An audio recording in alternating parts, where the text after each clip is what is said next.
Review code provided by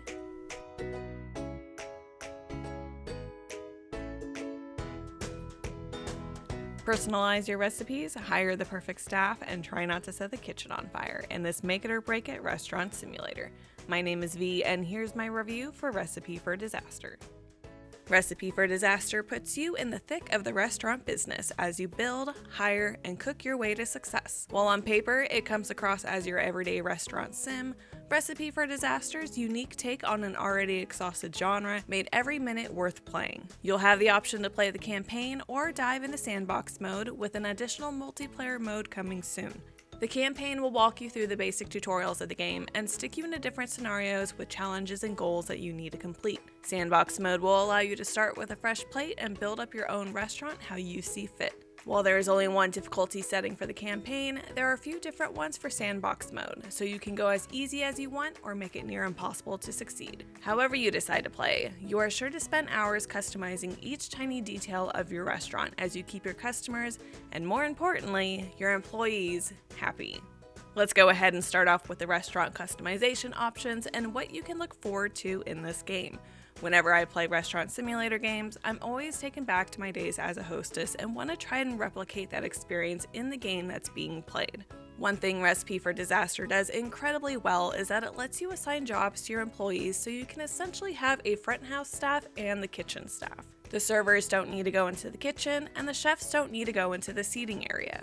You can even create different sections in the dining area so each server only has to wait a few tables versus the entire restaurant. Even more so on top of that, you can customize each position's uniform to match the role that they will play. Your cooks can don the tallest chef hat, while your servers can don the classiest of fedoras. From the clothing designs down to the color options, you can really separate the staff from one another just as what would happen in a real-world restaurant. I spent a lot amount of time just customizing the uniforms, admittedly, and being able to see them in play and know exactly who is doing what made managing the entire restaurant that much easier. Along with your staff customizations, you will of course also get the chance to remodel the actual restaurant itself. From new walls to the flooring and every decoration in between, you can make your restaurant pop or keep it as dull as your heart desires. Actually building the walls will be nothing new if you've played simulator games like this before, and of course decorating is pretty straight to the point. The main issue I found with customizing the actual restaurant comes with painting the walls and floors. When you're trying to find the perfect design, you have two tabs to choose from: color and textile. The textiles are all preset designs that range from tile to grass to wood, etc. The color tab allows you to change the hue of these designs should you want something a little bit more personal. This is fine and dandy until you change the color, but then want to go back to the original. There's no way to actually copy an already placed design, and trying to color match with the color wheel can be rather tedious. If you found your perfect red and accidentally changed that wheel to green, you'll be damned to try and find that perfect red again. I found it strange that you could copy physical decorations like tables and windows, but you can't copy color designs for the walls and floors. The amount of times I changed the entire layout of my restaurant because of this was, well, let's just say quite a few times. On the grand scale of things, it's not that big of an issue to have, but if you're really into designing and making sure every detail is to your liking, you might find this issue to be quite on the annoying side. Outside of customizing the building and the staff, you can also customize the recipes you decide to offer your patrons. There will be a few preset recipes that you can choose from, as well as a pretty hefty catalog of recipes the developers have provided on their store page. But you can also start from scratch and make some wild concoction that only the bravest of food critics will want to try. Add a little spice to your life with some chili peppers, and take a walk on the sour side by adding some lemon to everything. If your new recipe ends up being a hit, you can up the price and make a little bit more money for your creative genius. If your patrons end up hating it, you can easily scrap it and move on to the next one. Every now and then you'll get a customer who is absolutely devastated that their favorite meal was not on the menu.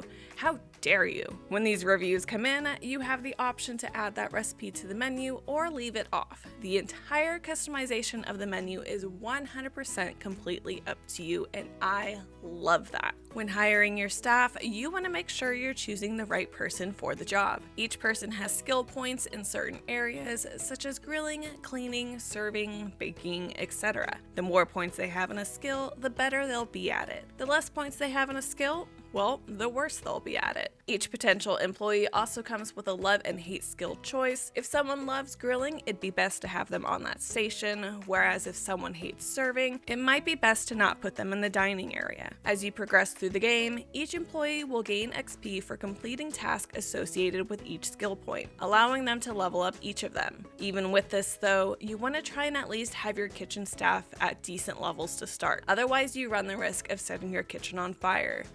Again. And again. And again. Seriously, I know I'm not the best cook in the world, but I didn't think I'd be that bad.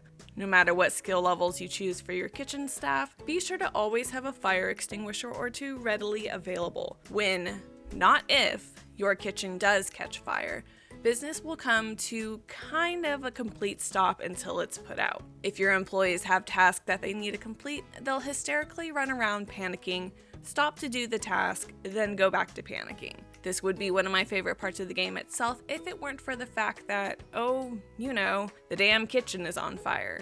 Again. I love the idea of being able to level up my personal character skill levels, but I found it odd that these skill increases did not carry over into each new level in the campaign. Based on how the difficulty of the levels increased as you progressed, it felt like they were supposed to be a continuation of each other, but instead, you basically forgot everything you just learned and start each level with your basic skills that you chose in character creation. I can understand the employees that are hired being reset since you'll have different staff for each level, but when your personal character moves forward with the game and loses all skill progress, yeah.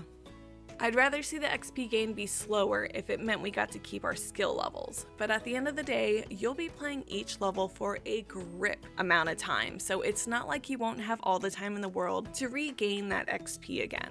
Each job, both in-game and in real life, comes with its own stress factors, and Recipe for Disaster is no different. If your employees start to become overwhelmed, they'll start to panic and overthink every tiny little detail before hitting their breaking point. When this happens, they'll either need to be sent home, or you can let them cry it out as they curl up in the fetal position on the kitchen floor. No, seriously, this happens. To combat high stress levels, you can hire more employees or raise your current staff's wages. The happier they are, the less prone to public breakdowns they will be, which, of course, is a win-win for everyone.